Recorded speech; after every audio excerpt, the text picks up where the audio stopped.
आज आपण करणार आहे खारा मासा. त्यासाठी मासा घेतलेला आहे. त्याच्यासाठी काय काय लागणार आहे ते बघू. मासा आता आपण कट करून घ्यायचं. तुम्हाला जेवढे पीस पाहिजे तेवढे. आता आपला कट करून झालेला आहे. आता हा स्वच्छ करायसाठी थोडंसं ज्वारीचं पीठ घ्यायचं, थोडंसं पाणी,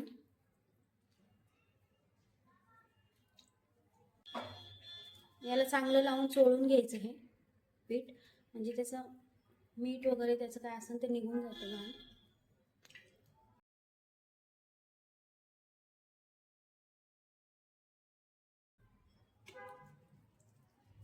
हे असं लावून लावून ह्याला चोळून घ्यायचं.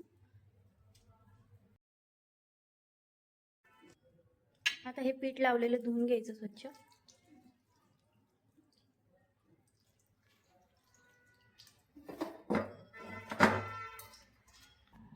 एक 2 ते 3 वेळा हे धुवून घ्यायचं पाण्याने मासा स्वच्छ.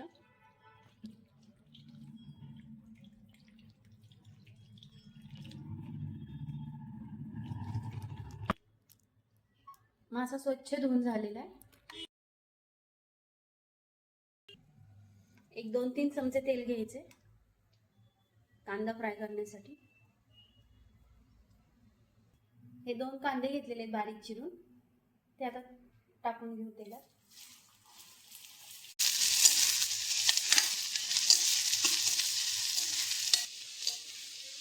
आपला कांदा फ्राय होतोय तोपर्यंत आपण अद्रक लसूण पेस्ट करून घेऊ. लसूण घेतलाय 2 चमचे, अद्रक आणि कोथिंबीर याची बारीक पेस्ट करून घ्यायची.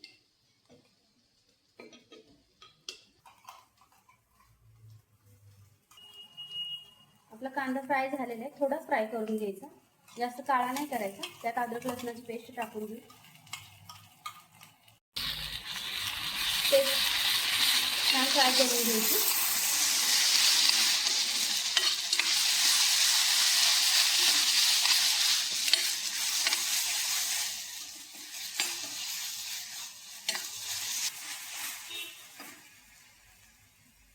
आता यात मीठ टाकताना आहे ना, अगदी थोडं टाकायचं, कांद्यापुरतंच, कारण की माशामध्ये खूप मीठ असतं, तो खारट लागू शकतो.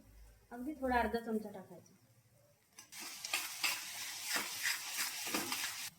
आता त्यातच टाकायचं 1 चमचा लाल तिखट, 1 चमचा काळा मसाला,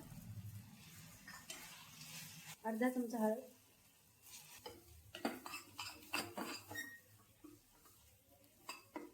मसाला छान फ्राय झालेला आहे.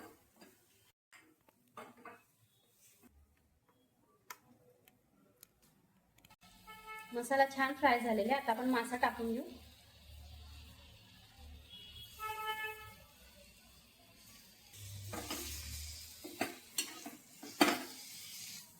मसाला छान फ्राय करून घ्यायचा. मसाल्यामध्ये मासा छान फ्राय करायचा.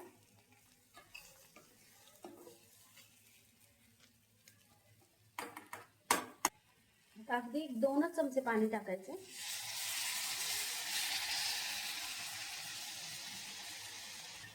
मिक्स करून घ्यायचं छान आणि झाकण ठेवायचं.